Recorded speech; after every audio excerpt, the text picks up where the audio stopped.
तो हेलो दोस्तों, कैसे हैं आप? वॉरक्रॉफ्ट सिस्टम की एपिसोड 84 के साथ हाजिर हूँ। एपिसोड की शुरुआत में हमें ज़्यू दिखाया जाता है जो गुस्से में अपने एनर्जी को रिलीज करते हुए कहता है कि तुमने यहाँ पे एकदम गंदी सी ट्रिक यूज करते हुए अपने टीममेट्स को मारने की कोशिश किया है, और फिर भी यहाँ पे तुम ऐसे करने के बाद भी अपने काम के ऊपर बहुत ज्यादा प्राउड फील कर रहे हो। अभी चैंग जी से कहता है कि क्या मैं इस लड़के को मार दूं क्या?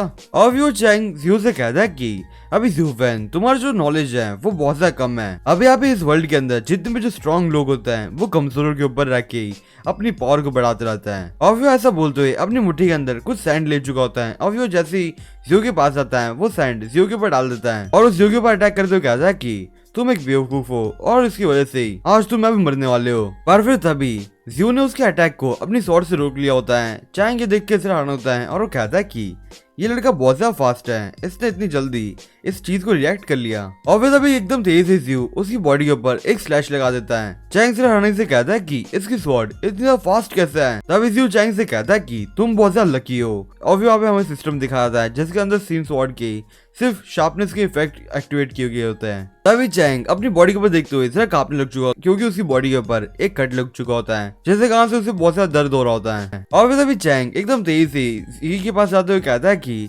मैं तो भूल ही गया था कि उस लड़की के पास एक ए रैंक का वेपन है, तो क्या तुम मेरे साथ काम करते हुए इसको मारने की कोशिश करोगे? क्योंकि अभी हम लोग साथ में मिलके इसे हरा सकते हैं, और हाँ अभी ये जो स्वॉर्ड है वो तुम रख सकते हो, और फिर उसके बाद हम लोग सारे जो ट्रेजर्स बचेंगे उसे इक्वली स्प्लिट कर देंगे। तभी इस यूज से कहता है कि क्या तुम्हें पता है कि तुम्हारा रैंक नोवा स्टार जनरल है, और तुम तो ही फिर सोच रहे हो हमारे साथ बैटल करना? भले तुम्हारे पास कोई ए रैंक वेपन ही क्यों ना हो, पर फिर भी तुम हमारा सामना नहीं कर पाओगे। फिलहाल मैं तुम्हें यहाँ पे एक लास्ट एडवाइस देना चाहता हूँ। तुम यहाँ पे चुपचाप हमारी बातें एकदम मानते हुए ये जो तुम्हारा वेपन है उसे साइड में रख दो। तभी हंसते हुए जी से कहता है कि क्या तुम मेरे साथ एक बच्चे की तरह बिहेव कर रहे हो क्या? मैं यहाँ पे जैसे ही अपना वेपन नीचे रखूंगा वैसे तुम मुझे यहाँ पे मारोगे क्या?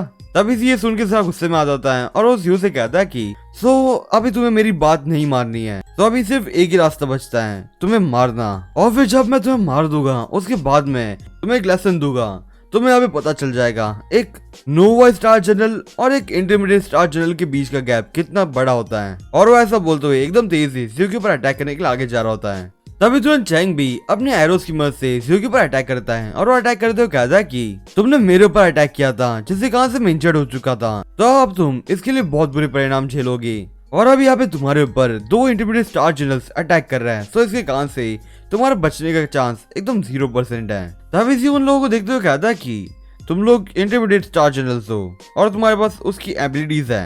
अच्छा ठीक है। और फिर ऐसा बोलते हुए वहां से एकदम तेज से गायब होके चैंग के पास जाता है और अपनी स्वॉर्ड से चैंग का एक हाथ काट चुका होता है, और फिर एक जोरदार सा पंच जी के मुंह पर मारता है। और फिर यहाँ पे चैंग अपने हाथ को खोने के बाद बहुत ज्यादा जोर से चिल्लाने लग चुका होता है। जी ये देखते हुए जरा हैरान होता है और वो कहता है कि इसने सिर्फ एक ही स्लैश के अंदर चैंग का एक हाथ काट लिया, ये इतना ज्यादा इजीली कैसे हो गया इसके लिए? अभी क्या यहाँ पे इसका जो ए रैंक का वेपन है वो कुछ ज्यादा शार्प है क्या? ऑब्वियसली अपने मन में सोचते हुए कहता है कि अगर मुझे ये स्वॉर्ड मिल जाती है तो मेरी कॉम्बैट एबिलिटीज बहुत ज्यादा बढ़ जाएगी। अब चलो इस लड़के को सीरियसली होके इसे मारना ही होगा, क्योंकि मुझे इस वेपन को हासिल करना ही है। तब इसी उन दोनों को देखते हुए कहता है कि मुझे लगा था ये जो मर्सनरी ट्रेनिंग होगी वो बहुत ज्यादा अच्छी जगह होगी, पर यहाँ पे आने के बाद मेरी जो मेमोरीज बनी है जिन्हें मैं भूल भी नहीं सकता। तो अभी ऐसा बोलते हुए अपने पास की सीन याद कर जहाँ पे कॉन्ग ने उनकी टीम मेंबर्स को धोखा दिया था, और अभी यहाँ पे जी और चैंग ने धोखा दिया था। और फिर ये सारी बातें सोचते हुए अपने मन में सोचते हुए कहता है कि अभी ये सारे लोगों को देखते हुए मुझे बहुत सा एक्सपीरियंस हो चुका है ऐसे लोगों के साथ का, और अभी इस केस के अंदर भी ये लोग एक ही चीज डिजर्व करते हैं, सिर्फ मरना। तभी चैंग जी से कहता है कि जी प्लीज मुझे यहाँ पे बचा लो। तभी इसी उसके पास आते हुए कहता है कि टैंक तुम यहाँ पे चिल्लाना बंद कर दो, और तुम पहले से ही बहुत ज्यादा केयरलेस थे। उस बंदे के तुमने यहाँ पे उसकी जो स्वॉर्ड थी उसे पहले से अंडरएस्टिमेट कर दिया था, और तुम्हें क्या लगता है कि वो स्वॉर्ड कोई ऐसी है क्या? ए रैंक का टैग हम लोग ऐसे दे देते क्या? पर अब चलो कोई नहीं, तुम यहाँ पे जल्दी से खड़े हो जाओ और हम लोग साथ में मिलके इस लड़के को मार देते हैं। जी खड़ा होते हुए गुस्से में कहता है कि तुम बिल्कुल सही हो, मैं एकदम स्टार्टिंग से बहुत सा केयरलेस था, और मेरी केयरलेस के कारण ही मेरा हाथ कट चुका है, पर अब चलो कोई नहीं, हम लोग साथ में मिलके इस लड़के को मार ही देता है। और वो ऐसा बोलते हुए जियो के ऊपर अटैक करता है। चैंग एकदम तेज ही जियो की तरफ उसका स्पीयर थ्रो करते हुए कहता है कि अब तो तुम नहीं बचोगे। और फिर तभी दूसरी तरफ जी ने भी अपनी एक स्पेशल एबिलिटी यूज की होती है। अभी इसकी एबिलिटी का नाम अर्थ बीस्ट हैमर ड्रैगन है। जी जैसे ही उस जू के ऊपर अटैक करे उससे पहले जू वहां से गायब हो चुका होता है और ये देखते हुए जी बहुत हैरान होता है और वो कहता है कि ये लड़का इतना ज्यादा फास्ट कैसे है। तभी चैंग से हनोज तो कहता है कि ये लड़का कहाँ चला गया और वे तभी जू चैंग के आगे आ चुका होता है और उससे कहता है कि अब यहाँ पे तुम एकदम शांति से क्यों नहीं गिव अप कर लेते, मैं एटलीस्ट तुम्हारी जो बॉडी है वो तुम्हें वन पीस में तो दे पाऊंगा।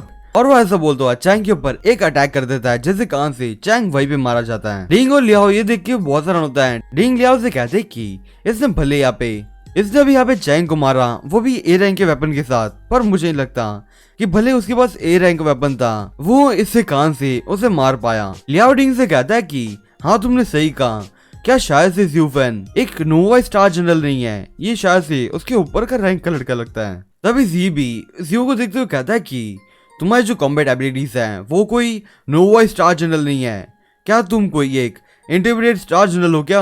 रिंग ये सुनते हुए बहुत हैरान होती हैं और वो कहते हैं कि ज़्यूफेन यहाँ पे एक 20 साल का है और फिर भी वो एक इंटरमीडिएट स्टार जनरल पहुंच पाया। लियाओ रिंग से कहता है कि हाँ अगर ये एक इंटरमीडिएट स्टार जनरल होगा तो फिर अपने आप पे ये सारी चीजें एकदम एक सेंस ही बनाती हैं। तभी जी ये सुनते हुए बहुत हैरान होता है और डरते हुए ज़्यू से कहता है कि क्या तुम मेरे साथ मजाक कर रहे हो, अगर तुम इंटरमीडिएट स्टार जनरल इस एज के अंदर बन चुके हो तो तुम काफी फेमस होते इस पूरे चाइना के अंदर, और अगर तुम फेमस ही होते तो अभी तक मुझे तुम पहचान में क्यों नहीं आ जाते।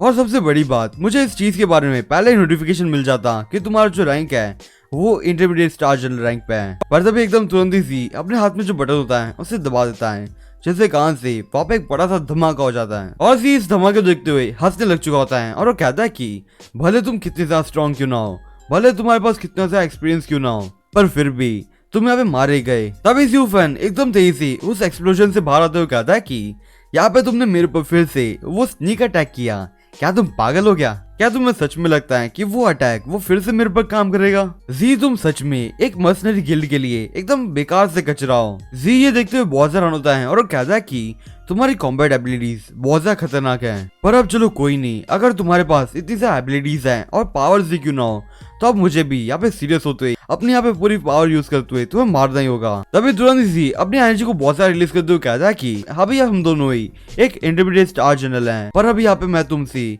बहुत पहले इस स्टेज के ऊपर काफी समय से हूँ, तो तुम मुझे यहाँ पे चैंग की तरह कमजोर मत समझना, मैं यहाँ पे चैंग से काफी ज्यादा स्ट्रॉन्ग हूँ और मैं भी तुम्हें बता दूं एक ट्रू इंटरमीडिएट स्टार जनरल की पावर क्या होती है। जी एकदम तेजी से ज़्यू के ऊपर अटैक करते हुए कहता है कि क्या तुम्हारे पास एक ए रैंक का वेपन है और मुझे नहीं लगता कि तुम्हारे अंदर इतनी भी हिम्मत होगी कि तुम बिना उस वेपन के मेरे ऊपर अटैक भी कर पाओ।